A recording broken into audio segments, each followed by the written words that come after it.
first thing I've got is a flipping rubbery I like person on my finger. That is because I got my redundancy last week, so we sat up here one evening with a bottle of Prosecco, so Ray couldn't find the bottle stop for the Prosecco, so he found this in the cupboard, so stuck that over it instead to keep I said I don't need anything on my Prosecco bottle because I'm going to drink it all. That's a brilliant idea though. Like, it's almost as if it was made for that purpose. It does sort of work, because once it gets on, it sort of creates a bit of a suction. Yeah, so exactly. Yeah, there you go. Right, so, hello. Hi. So, today we have got Zoe from Marketing Chicken, but you're not just Marketing Chicken, you are also, what do you call your new? Well, to be honest, it's kind of under the Marketing Chicken umbrella, but I have a content space in Wakefield called the Content Coop. So obviously, still chicken. The chickens. It's where the Marketing Chicken kind of functions from when people need content filming, when headshots need to be taken in a nice calm space. That's what the Content Coop was for. But yeah, it's under the same umbrella. It's all part of Marketing Chicken. It is. It's like it's basically the home of the Marketing Chicken. Okay. Right, so as always, I ask everybody every week what their favourite cake is, and you came up with the horror for me of saying coffee cake because I cannot stand coffee.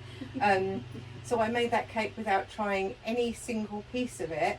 So I shall cut you a slice if you want a slice of coffee cake. I would love a slice of coffee cake. But you can. I'm not a cake maker at all, and you can be completely rude and say, "Oh my goodness, that is absolutely disgusting," and I would seriously. Do you know what, Debbie? I'm actually flattered that I'm the person that made the stuff of nightmares for you. That's a compliment. There you go. Thank you. That looks lovely. Oh my goodness. And because I can't sit and not have a cake while you've got a cake, so before I put the coffee mixture in, I took a little bit of the mixture out, and then I took a little bit of the butter icing out before I added the coffee to it. So you got a bun. So I've got a plain bun. Oh, with bless plain you. butter icing because I couldn't not have it. Well, chin. Cheers. That is lovely. Oh my goodness. Like, the coffee is just a slap in the face. That is perfect. Is that not too much coffee? That's not too much coffee. Not too much, because otherwise I was doing it. I am sat here with a black coffee. That is not too much coffee. I like coffee. So maybe not the worst nightmare, but no, that's gorgeous. Thank you. Good. So I start always by asking you a random question. Yes. So my random question to you is, if you could be a TV character or a film character for a week, who would you be and why? Oh my, that's put me on the spot. Do you know what? I need relaxation, and I think Bugs Bunny is probably the most relaxed being you'll ever get, because he just kind of glides through life. You know, he says, "What's up, Doc?" Eats carrots, and he just doesn't give a crap. So. Oh my God! What a brilliant answer! What a brilliant answer! And I feel like I need that level of chill. So yeah, I'm picking Bugs Bunny. Okay. Oh yeah, that's a I brilliant. feel like I'd be a totally different person if I experienced Bugs Bunny for a week. What about yourself then? That's not my random question. No, that's fine. So I was thinking about, after I'd thought of the question, I then thought about it, and I thought mine's much more shallow than that. Mine is much more shallow. Oh, go on. I would want to be the cat, and I can't think what her name is off the top of my head, but I would want to be the character that Tom Cruise gets off with when in Cocktail, when he's in Jamaica with whoever she is, or whatever. I mean, I know the actress is Elizabeth. I can't think what her character's name is, but yeah, I to have a week basically, so I can have a week with Tom Cruise back in the day, you know, when he was young, and yeah, thank you very much. That would have done me. Yeah. You know, no strings attached, obviously, because I'm happily married. But you know, just in movie world for a week. Yeah. Just to visualise it. That's all we need. Yeah, that's what I'd like. That's great. Yeah. So yeah, go on then. So what's your question for me? Oh well, would you rather have an elephant-sized chicken or a chicken-sized elephant? Okay. I'd rather have an elephant-sized chicken. Good answer. Or a chicken-sized... Oh no! Chicken-sized elephant! That's another good answer. I mean, because I'm not I wouldn't ever want a chicken because they're pecky and they're pecky. But I love elephants. So if I could have a little elephant, A little elephant just running oh my around. goodness, absolutely. I'd have a chicken-sized elephant. Yes, thank you very much. You're welcome. Do you know what? That's brilliant. I take it you'd have chickens. I would have an elephant-sized chicken. Because let's be honest, no one would rob your house if an elephant-sized chicken ran towards you.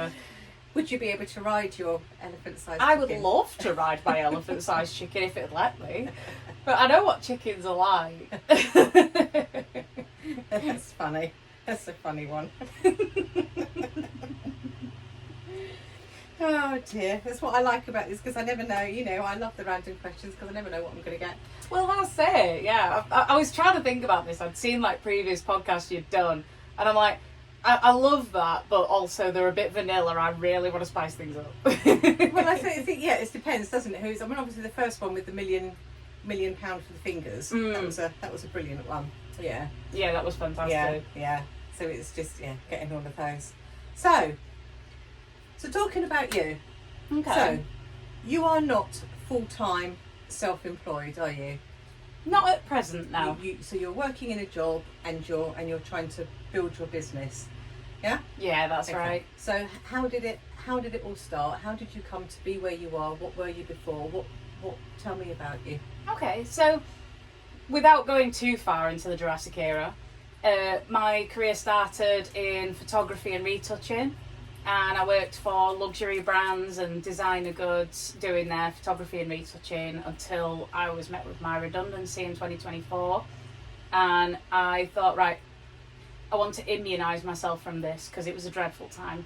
So I thought I'm going to go into marketing because I can hone the skills I've currently got and I can build new skills and future-proof myself. But then I was made redundant again from a marketing job. Like literally not even 12 months after that one. And then I ended up in a place where the manager was absolutely horrible, and I was like, do you know what? Actually, someone else has to take me seriously, and that's got to start with me. So that's why I decided to make the marketing chicken, so that I have jurisdiction of what I want to do. I can't make myself redundant. I can't just abuse myself and make myself feel like rubbish. So that's why I started the marketing chicken, because I want to focus on like small businesses as well that have maybe gone through similar things to myself and just need that extra help and support with things like social media and content. Because especially networking, like how I met yourself, there's a lot of businesses where that's like absent and they don't have the time to do it, or they can't get the resources to do it. So that's where I'd come in. So you've had a real tough time in the working world, if you like. I'm not saying self-employed isn't working, you know what I mean? Working for someone world. You've obviously had a tough time. Yeah. In that sort of thing and being scarred by it. I think absolutely. I'd had some brilliant jobs previously, and I just feel like it was chasing that kind of dream of becoming a photographer where things went sour at first, and then obviously trying to even repair that damage done still didn't work out. So it put things in a different perspective for me, and especially when you're on LinkedIn now and you see a lot of people posting about, oh, I've been made redundant, I'm about to lose my home, it makes you think you just can't trust the way things are going anymore. Like, there's no security. And if you've got to build that security yourself, yeah, it's unpredictable, but I'm in a part-time job. I'm a barista, so I make coffees. Perfect place for me, really, let's be honest. So, I've got this part-time job where I support myself, just leave work at work and then do my social media and content on the side, and I think that's just perfect at the moment. I'd love to be in a position where I'm reliant on myself completely, where my freelancing career takes total time, where I've got complete autonomy in my time, but at the minute I'm comfortable, so that's really nice. Yeah, that is really nice if you feel that you've found yourself with a bit of a happy sort of place to be trundling along with it at the moment. I mean, obviously in time you'd want it to move on, wouldn't you? I'm sure. And yeah, I think it's one of those things. It's like the perspective I think I found is that when I was first made redundant, I was absolutely dreading the future. I had no idea what it looked like. Obviously the only sort of skill set I had was that I'd worked in like a customer service job, but I also did a load of photography, and then suddenly that stopped. There was no photography jobs, there was no retouching jobs, and I was scared. And I'm like, what the hell do I do now? So thinking about it, like that was 2 years ago, and thinking about where I am today from that, and I'm sat in your shed podcasting you right now. I wouldn't have been able to do that if I'd not like took the leap and decided, you know what, the marketing chicken needs to come alive. So, and this is the thing, isn't it? I think there's yeah. I think there's a real bravery, and I think this is one of the reasons why I wanted to do the podcast, was obviously, you know, like as you say, going to the net, it's all come from the networking. It comes from all these networking groups that we go to, and you meet all these different people, and they've all got, you know, different stories, and they do different things. But I think for 99% of them, there has been that absolute leap of faith, or that bravery, or the courage to just take that chance. And it's not easy, and there's no easy win in it, is there? There's nothing, but you have to just look at trust yourself from the NHS, and now you're doing Celebrancy, now you're doing these podcasts. Like, you've moved leaps and bounds in this last time, and all the obstacles you faced on the way. Yeah, I'm doing these things. I'm not getting it. No financial gain for me at the moment. I mean, you're living life, but it's fine. It's still early days. I mean, the Celebrant getting established as a Celebrant is incredibly tricky, and it's just getting harder and harder. There are more celebrants than there ever needs to be there, and there's going to get less and less, because with the funerals being more direct cremations where they don't have services, then they don't need celebrants for it. However, if the wedding law reform comes in and that comes about, and celebrants can do the legal bit, then that'll be fine, because that'll be a game changer. And weddings are probably the biggest industry in the whole country. When we were booking our wedding, for a start, the amount of wedding photographers don't even get me started. That's why I don't shoot weddings. There's way too many of you. Yeah. You're all really good at it, and I don't think I would be, because it's a whole other amount of pressure. But then not just in the photography side, you've got all the bakers, you've got all the florists, you've got all the venues, especially around this area of the UK. Nottinghamshire, huge, massive for weddings. The industry is massive. So for Celebrancy, if that legislation comes into place, that'll open a huge door, like you say. Yeah, that'll be brilliant. It'll be an absolute game changer. Because I do the wedding fairs, and so many people that I talk to, they like the idea of what a celebrant can do, in the fact of, you know, giving them their wedding day and making it all bespoke for them and things. But then when you tell them they have to go and do the legal bit down the registry office, then it's just like they just see it as like too much of a burden, too much of an issue on top of all the pressures of a wedding and everything, isn't it? So no, but it's fine. But as you say, I mean, you asked me 2 years ago when they first said at work about, you know, abolishing NHS England and doing these redundancies, and then just say sitting here thinking that I'd have my little summer house decorated and I'd be having people up here talking to them. But yeah, it's a courage thing, isn't it? It's putting yourself out there. And I think I do everything by, I try and do what's the worst that can happen? What's the worst that can happen? And then I decide what the worst thing is, and then think, yeah, I can deal with that. Brilliant. That's the thing, isn't it? Well done. I think you sort of think, what's the worst thing that can happen? So we've got this thing about doing some travelling. My husband with redundancy. I saw the van outside. Yeah, not that one. That's just like a little day van. Oh. We'd get like a proper motorhome and do proper travelling. But we'd had this conversation, and I'd said to him, I said, well, you know, because well, what's the worst that can happen? I said, we'd buy a motorhome. So we've got a little pot of money or whatever. We'll talk about renting our house out. We'd rent our house out, so that would be for a year. Go off travelling, and 5 weeks into it the van blows up and we've got no home, and we get brought back to the country. We've got nowhere to live because we've rented our house out. I said we'd have to go and live with one of our children. Yeah, well, I could live with that. I mean, obviously it's not an ideal situation, but it's manageable. So that's it. Worst case scenario, so we can do that. Then I was talking to a couple the other day, another thing, and they were talking about they'd been on a camping trip, on a camper van touring thing, so they went with other people. They didn't know them, but went with other couples. And this other couple got to Dover, and their van blew up at the passport control, so they didn't even make it on the ferry. They didn't even make it. I thought they weren't in it when it happened, did it? Oh, I mean, yeah, like the engine they were literally at passport control when the engine just went down, you know, or whatever it was that happened. So they didn't even get across the country. So me, in my worst case scenario, I get 5 weeks worth before my engine blows up. They didn't even get on the ferry. Oh. But this was just a holiday. But I'm just saying, you don't know, do you? See, this is where an elephant-sized chicken would come into play. You could ride it. Oh, yeah, absolutely. And take that round Europe, you'd get a lot of interest, wouldn't you? Oh, do you know what? That'd be fantastic. So I look at sort of worst case scenarios, and then sort of go from there. Yeah, that's fantastic. So, are you getting more work from doing your brand shooting now? Are you getting more of that now, or do you think you're still getting more of your actual social media marketing stuff? A bit of both, to be honest. Well, actually, both as in enjoying it more. It's not that I don't enjoy the social media side, but because photography was my bread and butter, like I studied it at uni, that's where I started my entire career from. It's nice that I'm still able to incorporate that into the marketing chicken.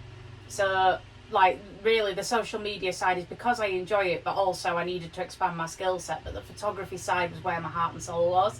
So it's nice that I'm able to do the social media side and get a bit of my creative flow going again. And having the content coop is fantastic because it's a nice quiet place where you can just work, you can make it your own, a bit like your shed, your summer house. Shed. I'm sorry. It's a running joke in our family because they all insist on calling it the shed. I mean, it's one of those. Because they know it annoys me. It's not a shed, it's the summer house. Summer house. Sorry. So yeah, I think it's nice being able to incorporate the skills that I'd had already, but I'm not trying to focus entirely on the photography side of it because, like I say, there's 1,000,001 people that do exactly what I do.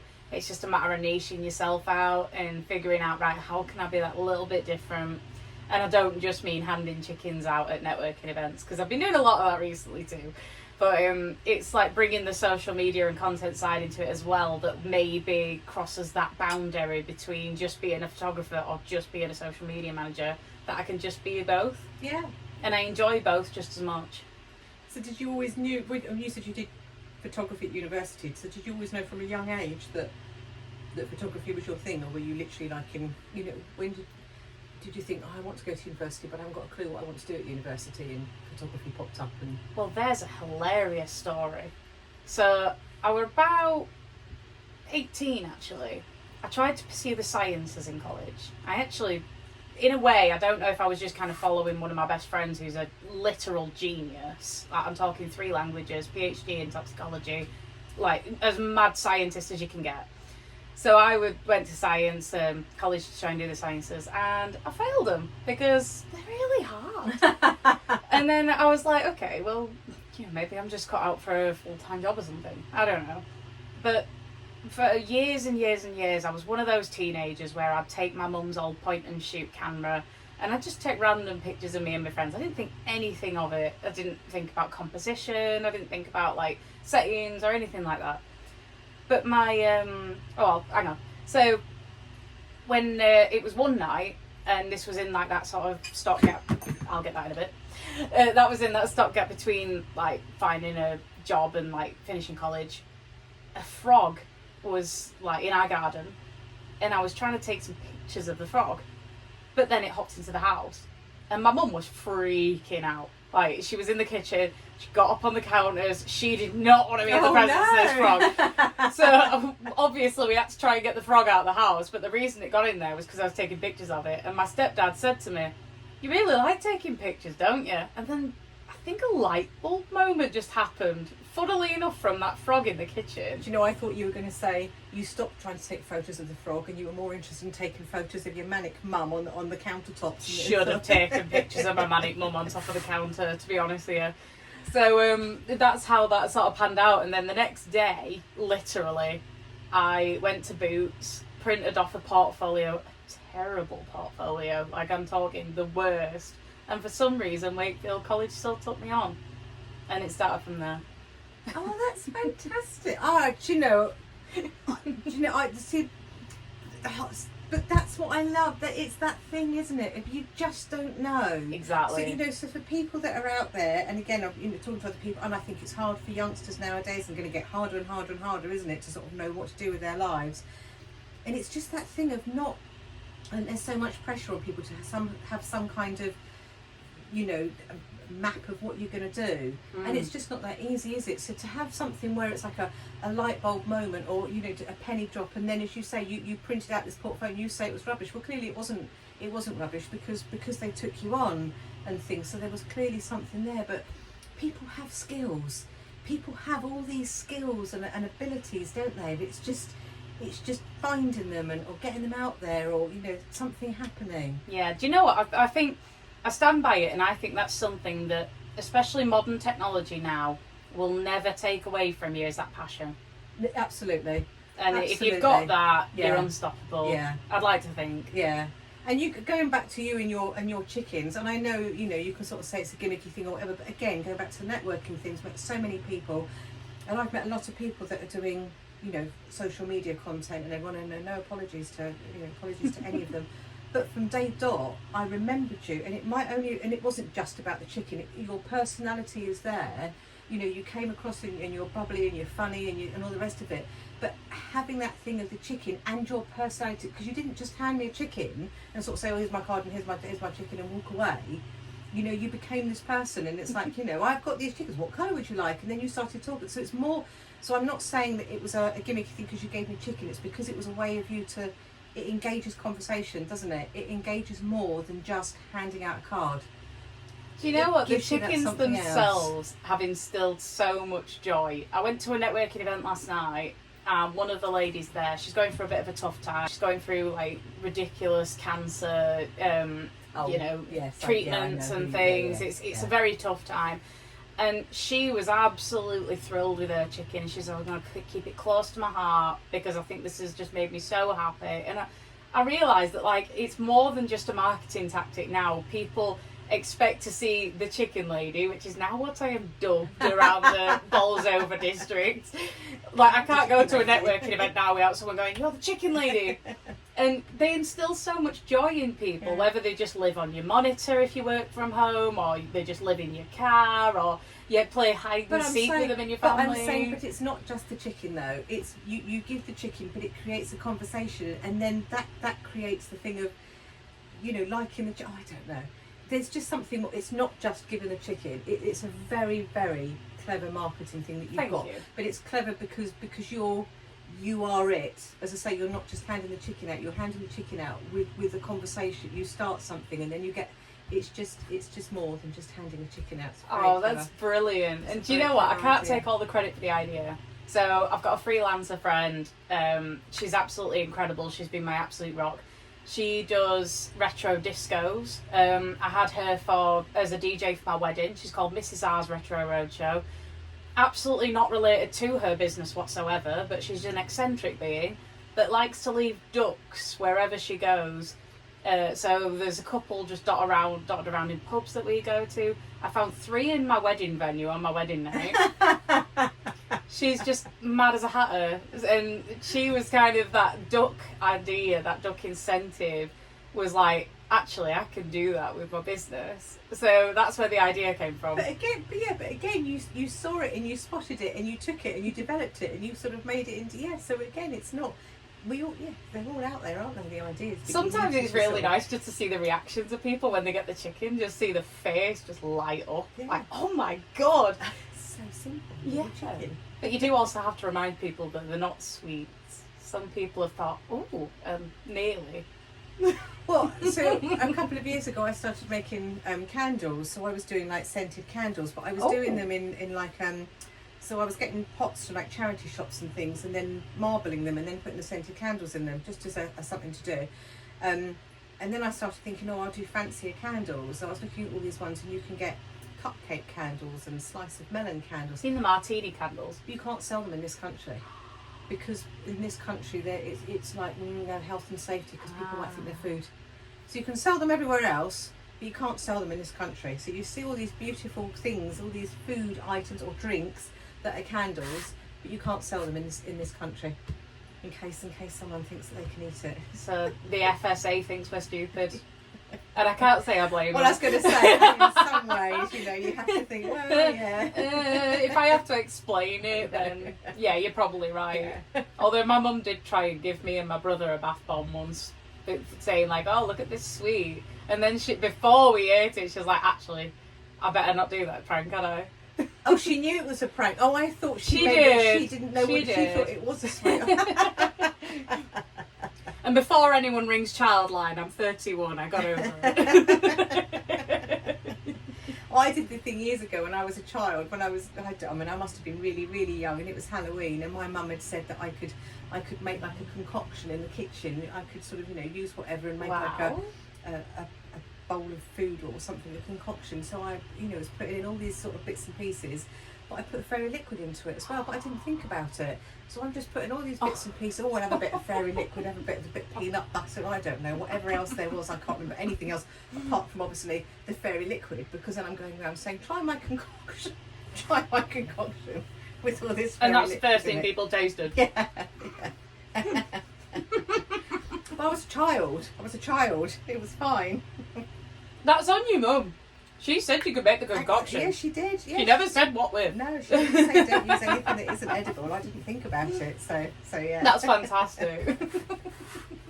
So if you could put yourself like this time next year, where would you like to be this time next year? I'd love to get a holiday in.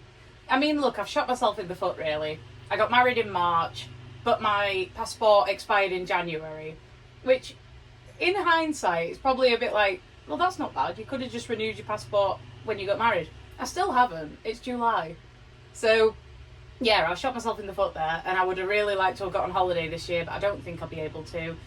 This time next year, I would have liked to have just been on a nice, relaxing holiday and being in a position where I've got a few clients under my belt and I just feel well rested and ready to tackle life. Lovely. So if you've got a holiday destination that you'd like to go to? Well, the last holiday I went on was Crete. Oh, I love Crete. It's Was it yours talking Crete? Maybe. Where'd you go in Crete? Near Refugnion. In between Refugnion and Heraklion. Okay. Yeah. I absolutely loved it. I mean, I'm pretty well travelled as it speaks, but I've never been to Italy, and I'm ashamed of that fact. So I'd like to have gone to Italy. I've only done Berlin in Germany, and I'd love to see more of Germany. There's actually, in retrospect, I've not seen a lot of Europe, and I've seen like a couple of places in Asia. I've been to Morocco. I've done a couple of places in the USA, but that's not really a desirable place for me right now. So I think I just want to see a bit more of Europe, go on like a nice short haul. Maybe even go back to Spain. There's loads of places in Spain that I'd quite like to see. I know, and I think that's the thing, isn't it? People sort of think of Spain and they think, you just go and pump yourself down on the beach on the Costa del Sol or wherever it is. But actually, I think Spain is a stunning, stunning country. It's gorgeous, especially even when you get to the mainland. Yeah. And you've got all the mountainous regions. Like Granada even, and then going up the top to the Basque region and all of that. I went to a beautiful place. It's like there's probably only about 150 people in this town, and maybe 10 of them speak English. It's called Rugat. So it's in the what do you call it? It's between Alicante and Valencia? No. Valencia. Thank you, Valencia. So it's in the Comunidad de Valencia, but it's more in the mainland. It's about an hour from Gandia. But it was beautiful. There were like really nice mountainous areas. You could just walk to the nearest place, have Menu del Dia, and just gorgeous. Really, really nice. I want to go on holiday now. Shall we go now? Yes. You put me in your suitcase so I don't have to renew my passport.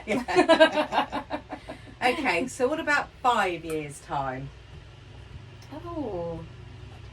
Well, that's a tough one because I've no plans to move away from where I live.